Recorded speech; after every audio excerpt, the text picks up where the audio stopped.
Imagine uma criatura amaldiçoada, com cabeça em forma de cuia gigante, rondando as águas escuras do rio Parnaíba. Se você acreditar que não existe mal em noites silenciosas, espere até conhecer a lenda do Cabeça de Cuia, o pesadelo vivo do Piauí.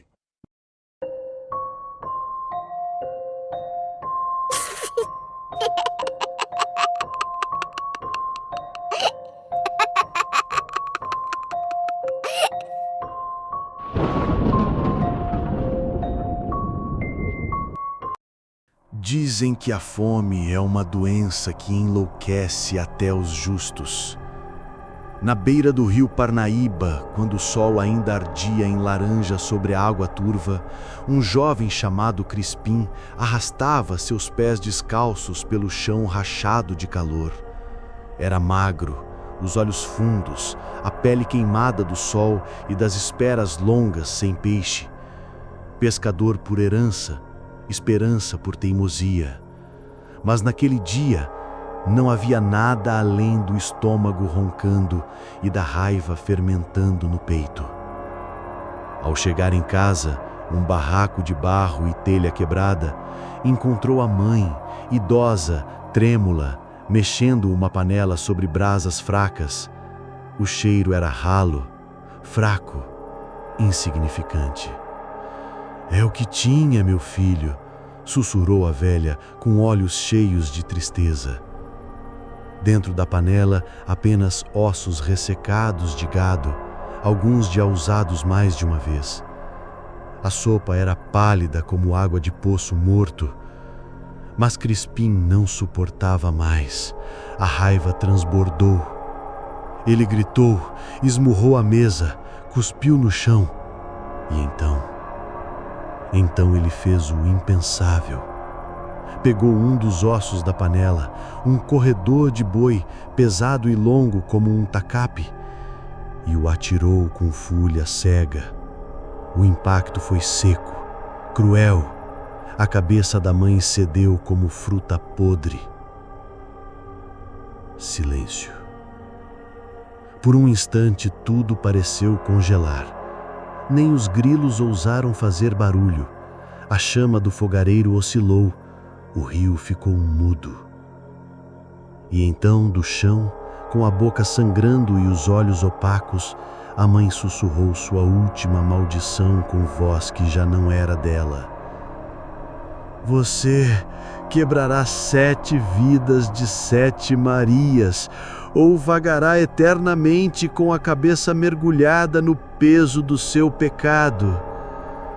O chão tremeu, as janelas bateram, e o corpo da velha se contorceu em espasmos antes de se calar para sempre. Foi ali, naquele instante maldito, que algo mudou em Crispim. A pele dele começou a rachar como casca de madeira velha. A cabeça começou a inchar, crescer, expandir de forma antinatural, como se os ossos estivessem tentando escapar do crânio. Seus gritos ecoaram por quilômetros, até que tudo se calou.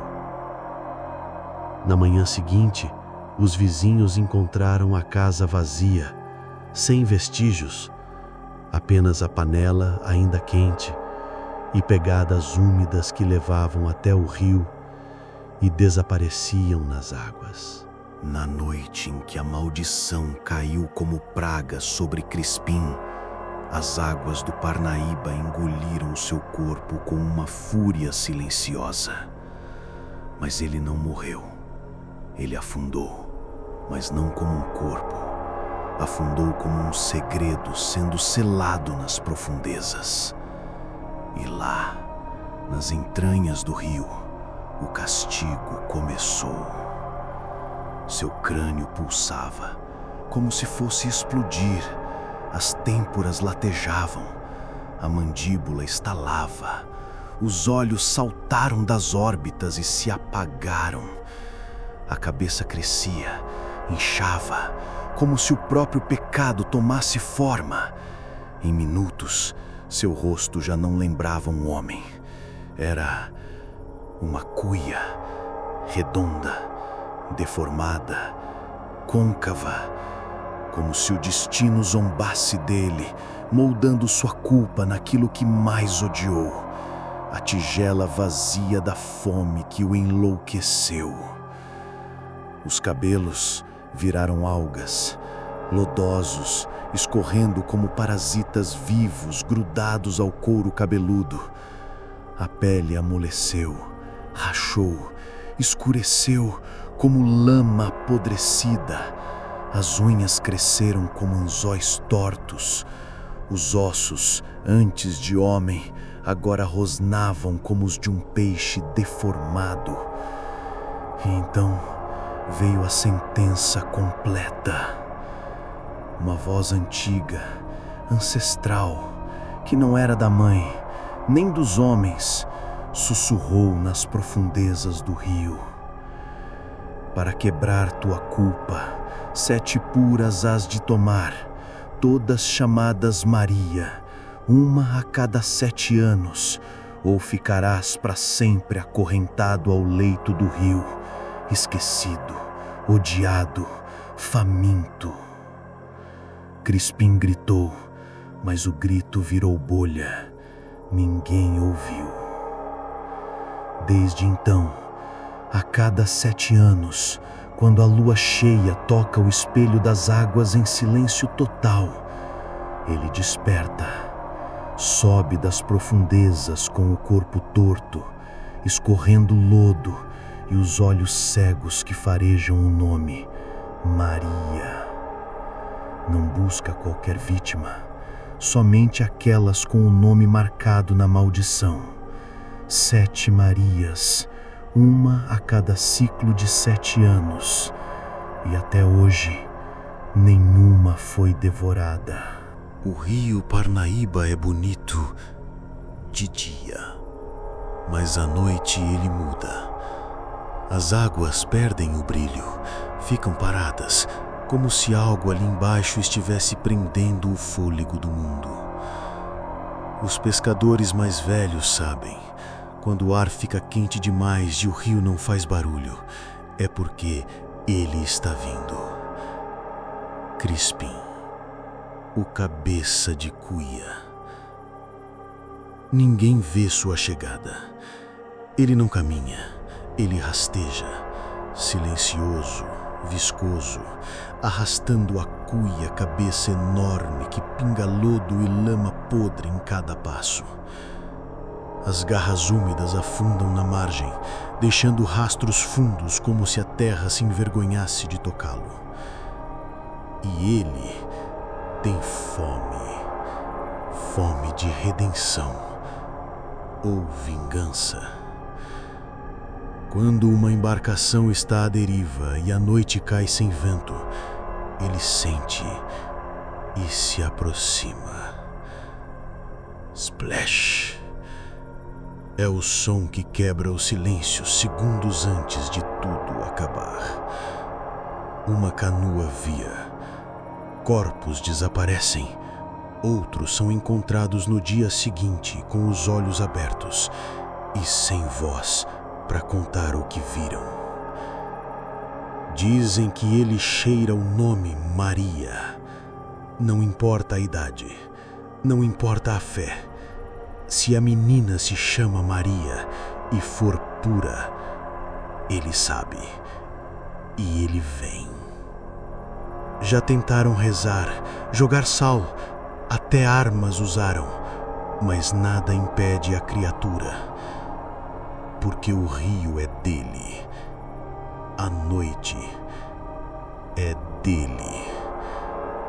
Muitos acreditam que ele só mata, mas a verdade é pior.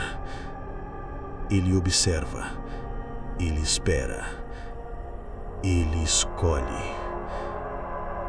Às vezes você sente algo tocando seu pé dentro da água, mas quando olha, não tem nada. Ou melhor, ainda não tem.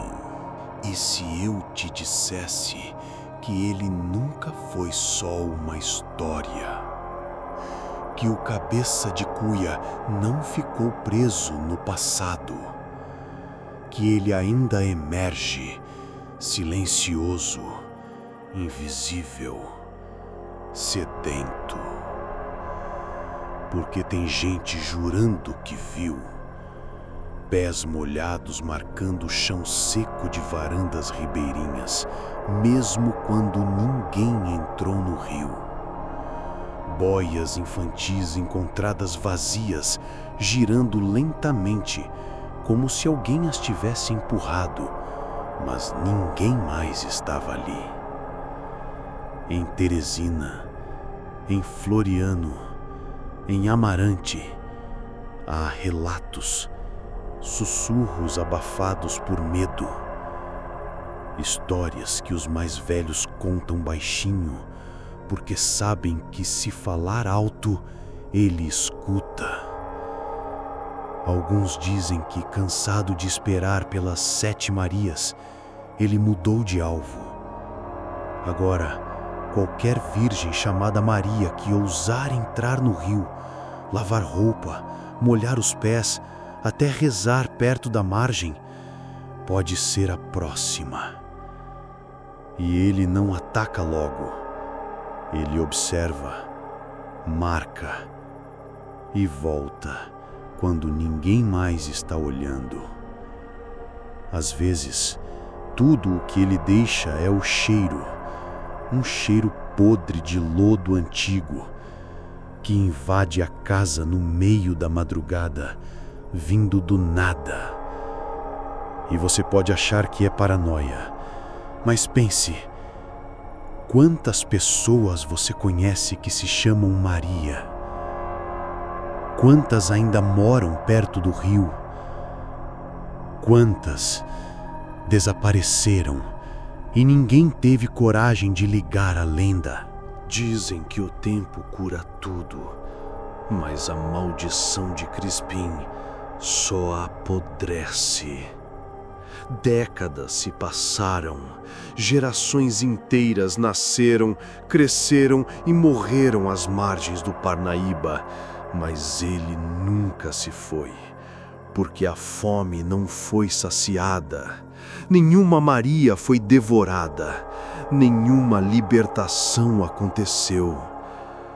E por isso, ele está pior, mais velho, mais deformado, mais cruel.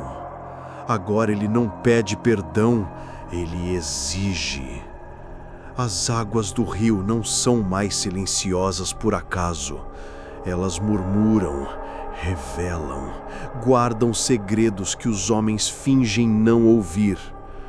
Corpos ainda somem, barcos ainda viram, pegadas molhadas ainda aparecem em lugares impossíveis. Mas ninguém fala, porque quem fala vira próximo. A cada 7 anos, uma nova lua cheia sangra sobre o Parnaíba, e com ela, a lista de Marias recomeça. 7, uma por ciclo. Ele ainda precisa delas, e enquanto nenhuma for consumida, o monstro permanece caçando.